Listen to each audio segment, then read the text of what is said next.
Omar Harfuch confiesa plenamente por qué cometió el atentado, y cuando descubras quién lo ordenó, quedarás en shock. Esa noche todo parecía estar bajo control. El perímetro estaba asegurado, las alarmas desactivadas. Los informes decían que no había amenaza cercana, pero a menos de 500 metros un comando armado ya tenía orden de intervenir. Lo que nadie sabía, ni siquiera los altos mandos, es que esta operación revelaría una de las traiciones más escalofriantes dentro del crimen organizado. Un mensaje enviado a la hora exacta, una señal que activó un ataque sin resistencia y una ejecución tan simbólica que el cuerpo fue dejado frente a la catedral con una advertencia escrita a mano. Días después, Harfuch reveló algo que hizo temblar a todo México. El verdadero plan no era matar, era reacomodar el poder desde las sombras. El cielo nocturno, cubierto por nubes densas y oscuras, presagiaba lo que estaba por suceder. La temperatura marcaba 28 grados, pero la humedad hacía que el ambiente se sintiera sofocante, casi irrespirable. Las calles de la colonia Cumbres, usualmente transitadas, se encontraban inusualmente vacías.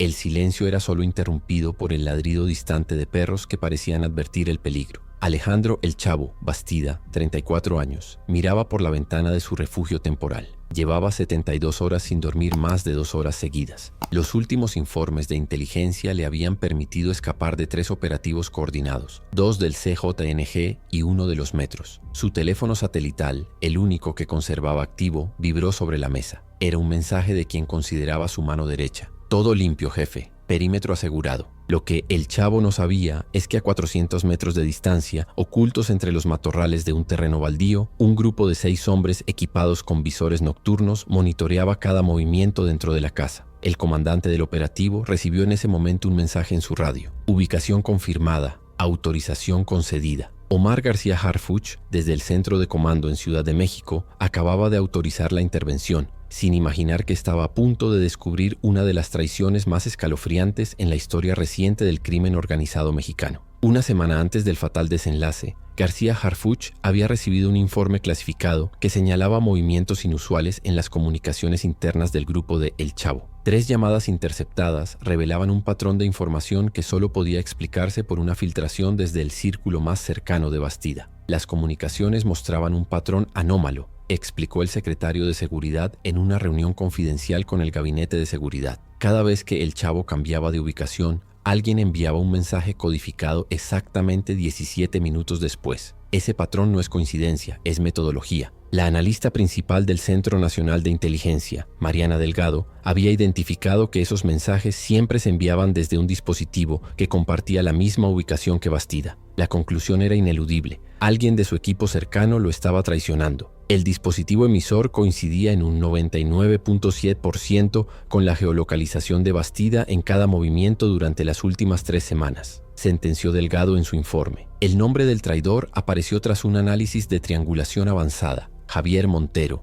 alias El Pitufo, mano derecha y supuesto amigo de infancia de El Chavo Bastida. La evidencia era contundente. Montero había negociado su propia inmunidad a cambio de entregar a su jefe y amigo. 19:45 horas. Restaurante Los Compadres, zona norte de Reynosa. El Chavo Bastida compartía mesa con Javier Montero. Las cámaras de seguridad recuperadas posteriormente por el equipo de Harfuch mostraban una escena que ahora resulta escalofriante. Ambos hombres brindando, riendo, compartiendo comida. En un momento, Bastida coloca su mano sobre el hombro de Montero en un gesto de confianza absoluta. Lo que hace esto verdaderamente perturbador, declaró García Harfuch en la conferencia de prensa del 8 de junio, es que mientras compartían esa cena, Montero ya había enviado las coordenadas exactas del escondite y los códigos de desactivación del sistema de seguridad. Cenó con él sabiendo que sería la última cena de su amigo. 21:30 horas. Montero se despide de Bastida con un abrazo captado por las cámaras. Le dice algo al oído. Suponemos palabras de falsa lealtad.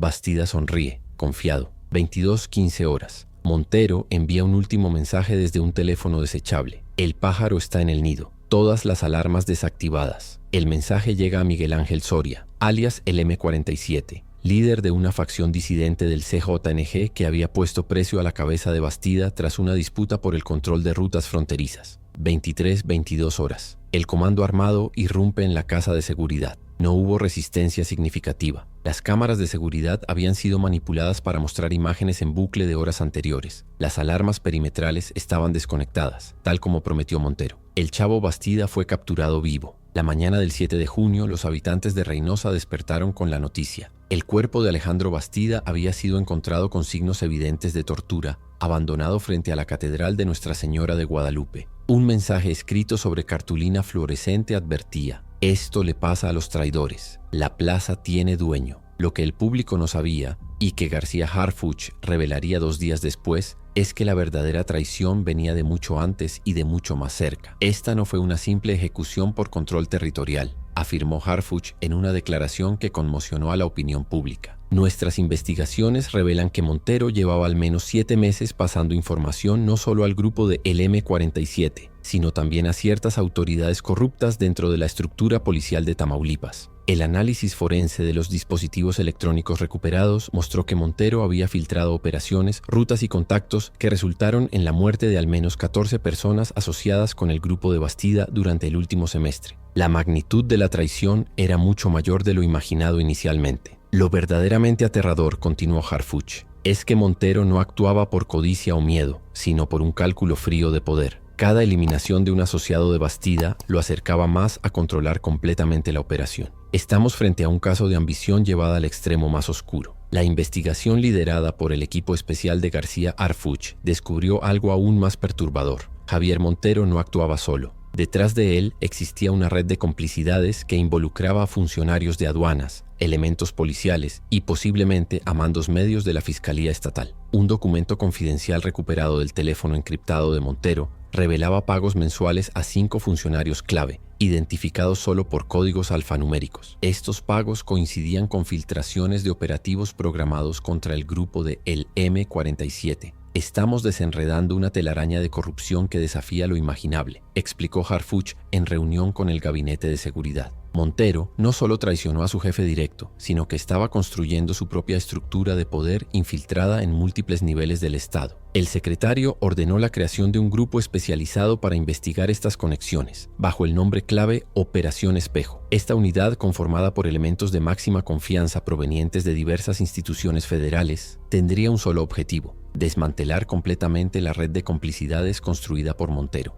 García Harfuch convocó a una reunión extraordinaria con expertos en seguridad nacional el 9 de junio. La conclusión fue alarmante. El caso Bastida Montero no era aislado, sino parte de un patrón emergente en las estructuras criminales. Estamos presenciando una evolución en la forma de operar de estos grupos, señaló el secretario. Ya no buscan solo el enfrentamiento directo o el control territorial por la fuerza bruta. Han adoptado tácticas más sofisticadas que involucran la infiltración, la manipulación y la traición estratégica. Los análisis presentados en esta reunión identificaban al menos 7 casos similares en los últimos 8 meses, distribuidos en diferentes estados: Sinaloa, Jalisco, Michoacán y ahora Tamaulipas. El denominador común: mandos medios que traicionan a sus superiores para ascender en la estructura, utilizando información privilegiada como moneda de cambio. Lo que hace a este patrón particularmente peligroso, explicó el experto en terrorismo y crimen organizado, Dr. Ramiro Fuentes, es que genera una paranoia interna que paradójicamente fortalece a las organizaciones. Los líderes se vuelven más herméticos, más cautelosos y comienzan a utilizar estructuras celulares donde la información está extremadamente compartimentada. El 10 de junio, en un giro inesperado, Javier Montero fue localizado en un motel de carretera en las afueras de Monterrey.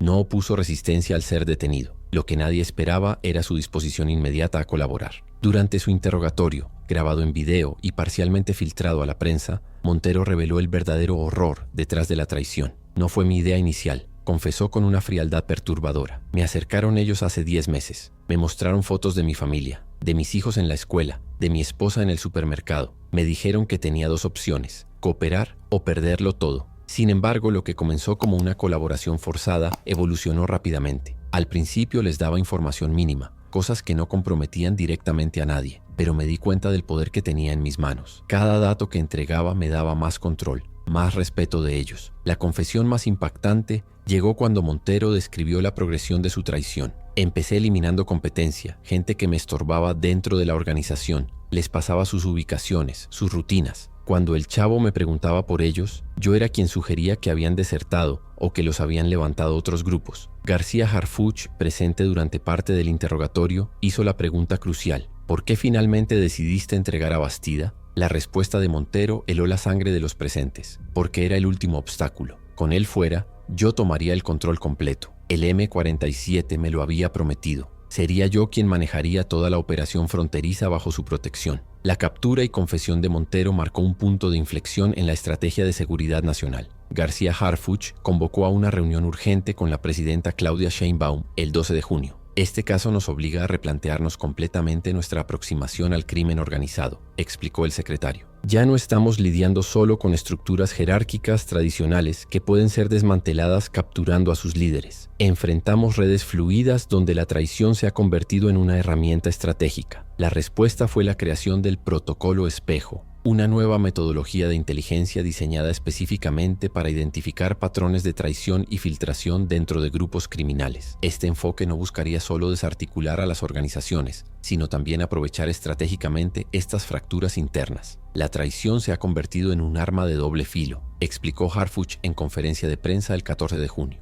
Mientras destruye la confianza dentro de estas organizaciones, también las vuelve más volátiles y potencialmente más peligrosas. Nuestra estrategia debe adaptarse a esta nueva realidad. A 2 semanas del asesinato de El Chavo Bastida, el caso ha dejado lecciones profundas en los protocolos de seguridad e inteligencia. Las estructuras criminales están evolucionando hacia modelos donde la lealtad personal es reemplazada por el cálculo estratégico. Las traiciones internas generan ciclos de violencia impredecibles que afectan principalmente a civiles inocentes. La compartimentación de información se ha vuelto crucial tanto para organizaciones criminales como para las fuerzas de seguridad. Este caso nos enseña que la amenaza más letal no siempre viene del enemigo declarado, sino de quien comparte tu mesa, reflexionó García Harfuch en su informe final sobre el caso. La traición se ha convertido en el nuevo paradigma de avance dentro de estas estructuras, y eso reconfigura completamente el tablero de la seguridad nacional. 20 de junio 2025, 05:30 horas. Centro de Inteligencia, Ciudad de México. Omar García Harfuch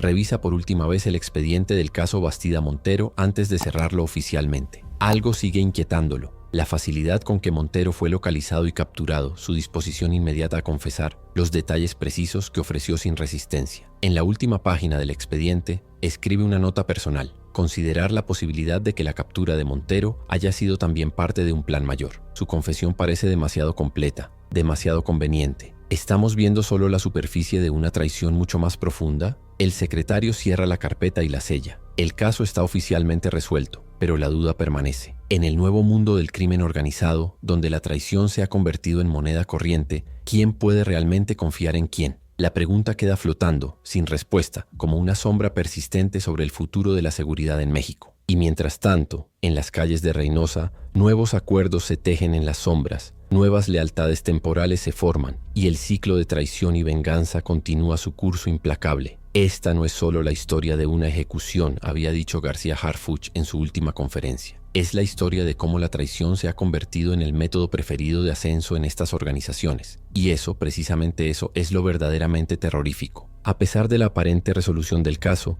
algo en el rostro de García Harfuch permanecía tenso. No era el cansancio, era intuición. La confesión de Montero había sido detallada, sí, pero también milimétricamente estructurada. El secretario sabía por experiencia que ningún traidor revela tanto sin calcular el eco de sus palabras. ¿Y si todo había sido una puesta en escena más grande? ¿Y si Montero, en lugar de ser un peón traidor, era apenas la pieza visible de un engranaje más ambicioso? Las grabaciones de sus reuniones anteriores, ahora analizadas con más cuidado, mostraban sutiles gestos de duda, miradas cómplices con interlocutores que aún no habían sido identificados, como si supiera que incluso después de confesarlo todo, seguiría protegido, como si aún llevara puesta la máscara, y nadie lo notara. Mientras los equipos de inteligencia analizaban nuevamente las rutas bancarias de Montero, algo inquietante emergió. Una transferencia de 2.7 millones de pesos realizada a una cuenta en Belice, días antes de su detención. La cuenta pertenecía a una empresa sin registros fiscales, pero vinculada por IPs y correos electrónicos encriptados a un antiguo colaborador de la extinta Policía Federal. ¿Cómo un ex guardaespaldas había accedido a una red financiera internacional tan compleja? La respuesta era brutal. Montero no actuaba solo, y quizá tampoco era el autor intelectual de su propia traición.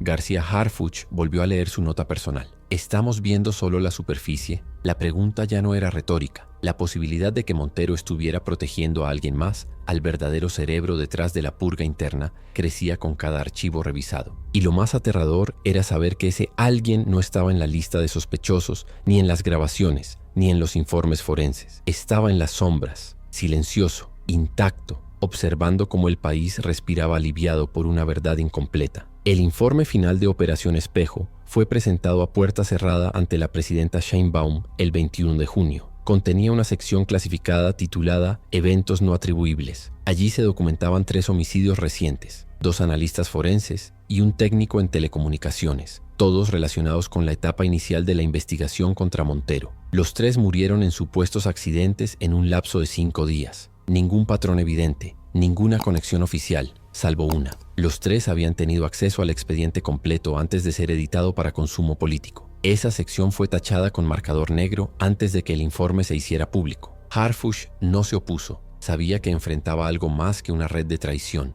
Estava ante un sistema capaz de borrar verdades com a mesma facilidade com que as cria. Javier Montero, com todos os seus pecados, havia sido apenas o primeiro dominó de uma queda maior. E talvez sua confissão completa fosse uma cortina de fumaça, uma armadilha montada não para proteger o passado, mas para esconder quem, no presente, continuava operando com total impunidade. Dentro de la Secretaría de Seguridad comenzaron a circular rumores que ni siquiera los mandos medios se atrevían a repetir en voz alta. Algunos aseguraban que Montero había sido instruido para colaborar desde el primer momento, como parte de un acuerdo no escrito con una facción dentro del propio Estado. Otros hablaban de una figura apodada el arquitecto, un operador invisible con acceso a protocolos de inteligencia, capaz de alterar registros sin dejar rastro. Aunque nadie podía confirmar su existencia, su sombra ya estaba presente en cada sala de reuniones. García Harfuch, cada vez más aislado, comenzó a recibir advertencias discretas. No indagues más allá del expediente. El país necesita estabilidad, no verdades. Pero él ya había entendido o pior.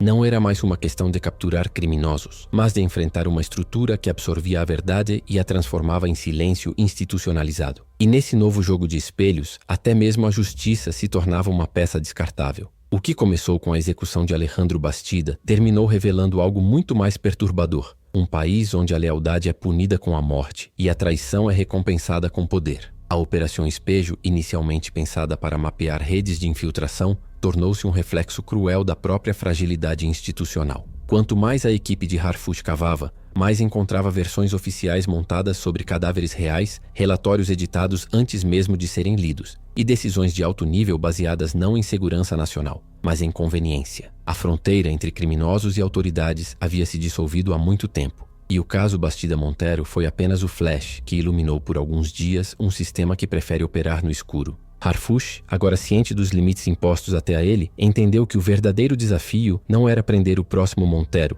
era sobreviver o suficiente para revelar o nome de quem o colocou ali. Si llegaste hasta aquí, ya sabes que esta no es solo una historia más de crimen organizado. Es un espejo roto que refleja la verdad de un país donde el enemigo ya no siempre lleva pasamontañas, a veces lleva placa, traje o sonrisa de amigo. Por eso, si crees que estas historias merecen ser contadas con toda su crudeza, sin censura y con toda la verdad que nadie más se atreve a mostrar, suscríbete a este canal. Ayúdanos a seguir revelando lo que otros prefieren enterrar. Comparte este video si alguna vez sentiste que la justicia en México tiene nombre, pero casi nunca tiene rostro. Y comenta abajo, ¿crees que Montero actuó solo? ¿O hay alguien más detrás del espejo? Porque mientras tú sigas hablando, la verdad seguirá respirando.